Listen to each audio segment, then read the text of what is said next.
Kuntratare suba Goa National Games da saruk yagadaba contingent singda mai paktuna medal yamna puraknaba Chief Minister N.Biren na yaipha mangol pikhare hiram asigi matangda paudam ama.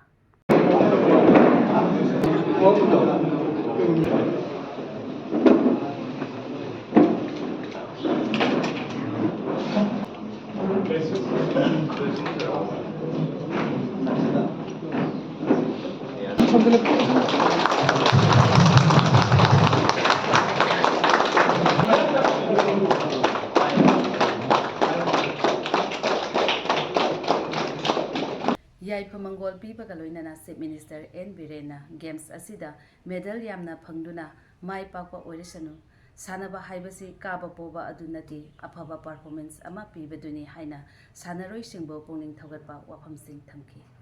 Pobadu kaba madudai sanaroi moine ko yam kaina koi depend of sanaroi moine ko best performance ai field dega best performance pin no one best performance pin na ga pin pa ba aduna ai secondary players ya me koi and 16 and 60 is you the 100 kita no saya olympic vice president habi yang 48 items manu 26 number the ya be boy ala ko medals yang memiliki chance lay haini aduma chura sabu sunu aduma no bolo sunu ai ko unity lagi ba aduma leadership amagi makha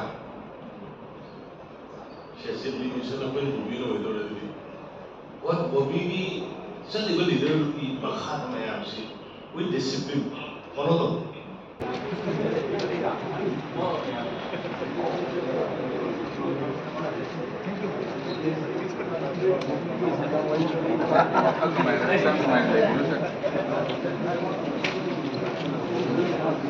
Yaipha mangol pibagi thoram aduda saruk yakiba Yas Minister Govindas Konthaujamna wafam kaya thamduna mai pakna medal yamna lauraknaba wafam thamki. Na mai pakna quite masing yamna hena thamba sayon masing na digiruni ayamna gold medal masing quite hena yamna thamba aduga aikoi 1998 99 ki aikoi performance aikoi overall champion ta ko madu oibang amasano haina ni players singa aisu ai wish tawdari. Yas ki director T Fulen na games asigi matangda department na laukhatpa thabak singi matangda wafam kaya thamki. Koi handaki national games da koina discipline 26 da yaubani nuga koi lebaki tongan ba issue kaya lay kragasu koi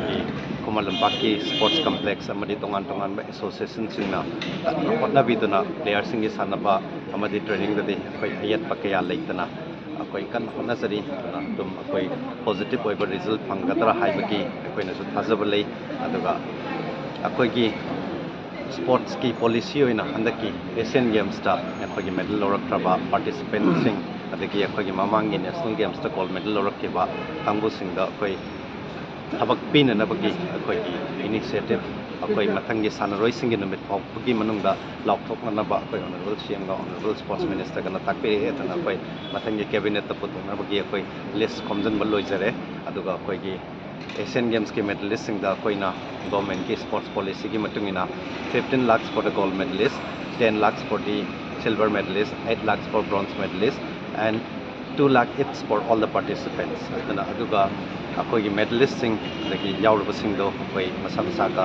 sanaba educational qualification ga sanaba sin sing government of Manipur na pina na gi thorang to kana lori.